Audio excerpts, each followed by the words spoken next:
श्री स्वामी समर्थ, जय जय स्वामी समर्थ. स्वामींचं नाव घेऊन मी या व्हिडिओला सुरुवात करते. प्रत्येक महिन्याच्या शुक्ल आणि कृष्ण पक्षात एकादशी तिथी येते आणि प्रत्येक एकादशीचं नाव व महत्त्व वेगवेगळं असतं. दरवर्षी वैशाख महिन्यातील शुक्ल पक्षातील एकादशी तिथीला मोहिनी एकादशीचे व्रत केले जाते. हिंदू पंचांगानुसार यावर्षी मोहिनी एकादशी तिथी शनिवारी म्हणजेच 18 मे रोजी सकाळी 11:22 सुरू होईल, तर रविवारी म्हणजे 19 मे रोजी दुपारी 1:50 समाप्त होईल. मोहिनी हा भगवान विष्णूंचा एकमेव स्त्री अवतार आहे, जो त्यांनी समुद्र मंथनानंतर बाहेर पडलेल्या अमृत पात्राचे रक्षण करण्यासाठी घेतला होता. मोहिनी एकादशीला 5 शुभ योग तयार होत आहेत. अमृतसिद्ध, सर्वार्थसिद्ध योग. याशिवाय या दिवशी शुक्र आणि सूर्य वृषभ राशीत राहणार असल्याने शुक्रदित्य आणि राजभंग योग तयार होत आहेत. या योगांच्या शुभ प्रभावाने आपल्या जीवनात शुभता येईल, आपल्या आयुष्यातील सर्व संकट दूर होतील आणि आपल्या संपत्तीमध्ये अपार वाढ होईल. या दिवशी आपल्याला श्री हरी विष्णूंबरोबर माता लक्ष्मीची विधिवत पूजा तर करायची, सेवा तर करायची, पण त्याचबरोबर आपल्याला काही विशेष उपाय देखील करायचे आहेत. हे उपाय केल्यामुळे आपल्या आयुष्यामध्ये असणारे सर्व दुःख, सर्व विघ्न दूर होतील. आणि म्हणूनच आपल्याला मोहिनी एकादशीच्या दिवशी एक तुळशीपत्र इथे ठेवायचं. हे पत्र ठेवल्यामुळे आपलं रात्रीतून नशीब चमकून आपला भाग्योदय तर होणारच आहे, पण त्याचबरोबर आपल्या 7 पिढ्यांचं दारिद्र्य नष्ट होऊन आपल्या घराची, आपल्या मुलांची, आपल्या पतीची भरभरून अशी प्रगती होणार आहे. अखंड लक्ष्मी प्राप्तीकरता सर्वात प्रभावी असा हा उपाय, ज्याबद्दल सविस्तर आणि महत्त्वाची अशी माहिती मी तुम्हाला या व्हिडिओमध्ये देणार आहे. तर व्हिडिओ पूर्ण पहा. आणि जर तुम्ही माझ्या चॅनलवर नवीन असतील तर चॅनलला सबस्क्राईब करा आणि शेजारी बेल आयकॉनसुद्धा प्रेस करा, जेणेकरून तुम्हाला माझ्या नवनवीन व्हिडिओचं नोटिफिकेशन हे मिळत राहील. हिंदू धर्मामध्ये तुळशीला अनन्यसाधारण असं महत्त्व आहे. तुळशीला साक्षात माता लक्ष्मीचं स्वरूप म्हटलं जातं आणि श्रीहरी विष्णूंना अतिशय प्रिय आहे ती म्हणजे तुळस. ज्या घरामध्ये तुळशीची नित्य पूजा केली जाते, सेवा केली जाते, तिला जल अर्पण केलं जातं, तिच्यासमोर दिवा हा प्रज्वलित केला जातो, त्या घरामध्ये कधीही कोणत्याही प्रकारची नकारात्मकता राहत नाही, कोणत्याही प्रकारचा वास्तुदोष राहत नाही, कोणत्याही वाईट शक्तीचा प्रभाव घरावर पडत नाही.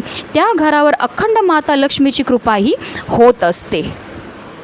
आणि जर आपण श्रीहरी विष्णूंना नैवेद्य अर्पण केला आणि त्या नैवेद्यावर तुळशीची पत्र नाही ठेवली तर तो नैवेद्य श्रीहरी विष्णू ग्रहण करत नाही. एवढं महत्त्व आहे तुळशीच्या पत्रांचं.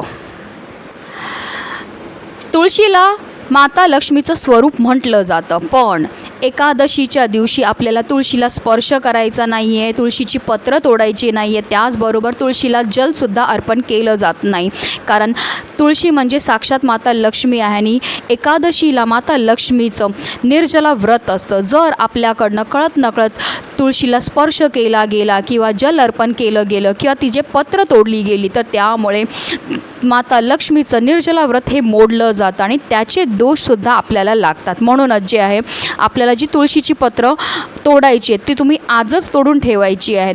आता काही कारणास्तव तुम्हाला आज तोडायला नाही जमली तर तुळशीच्या खाली जी खडलेली पानं असतात त्याच्यातलं एक पान तुम्ही उचलून घेतलं तरीही चालणार आहे, पण तुम्हाला एकादशीच्या दिवशी तुळशीची पानंही तोडायची नाही आहेत, म्हणून आदल्याच दिवशी तोडायचा प्रयत्न करा.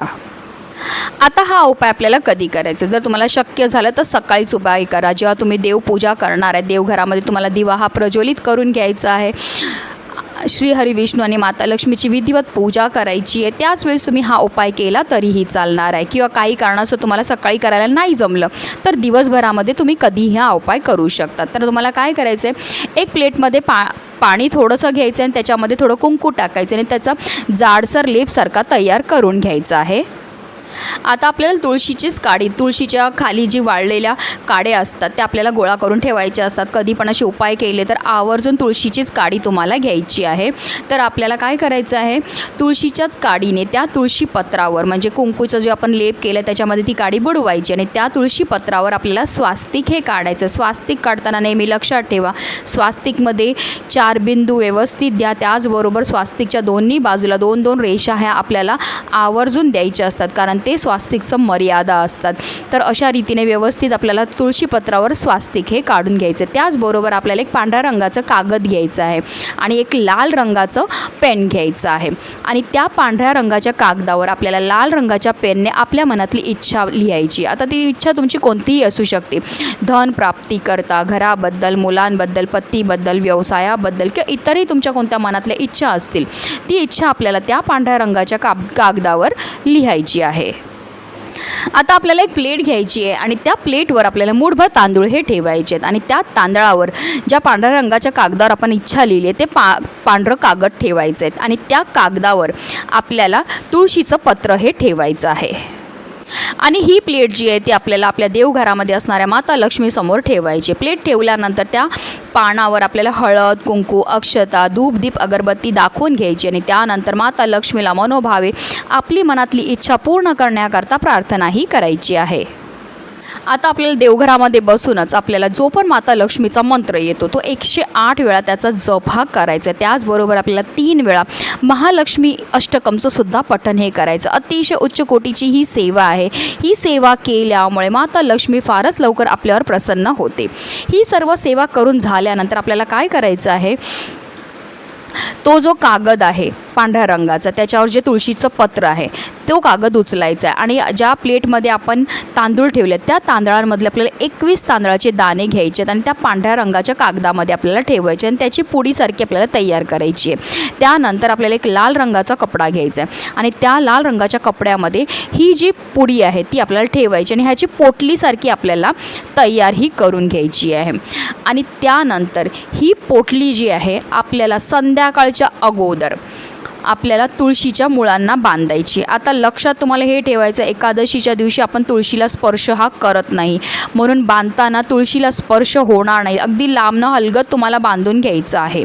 अशा रीतीने ही पोटली आपल्याला तुळशीच्या मुळांजवळ बांधायची आहे. आणि दररोज आपण जेव्हा तुळशीला जल अर्पण करणार आहे, धूपदीप अगरबत्ती दाखवून घेणार, तेव्हा आपल्याला ह्या पोटलीलासुद्धा धूपदीप अगरबत्ती दाखवून घ्यायची आणि दररोज आपल्या मनातली इच्छा जी आहे ती पूर्ती करण्याकरता आपल्याला माता तुळशीला प्रार्थनाही करायची आहे. तुम्हाला ही सेवा तिथपर्यंत करायची आहे जिथपर्यंत तुमची इच्छा ही पूर्ण होत नाही.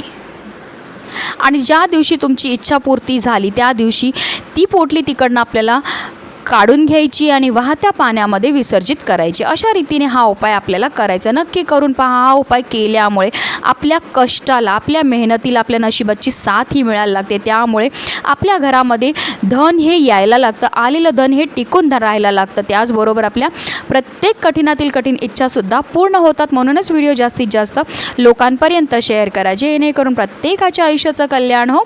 ही स्वामीचरणी प्रार्थना. श्री स्वामी समर्थ. जय जय स्वामी समर्थ.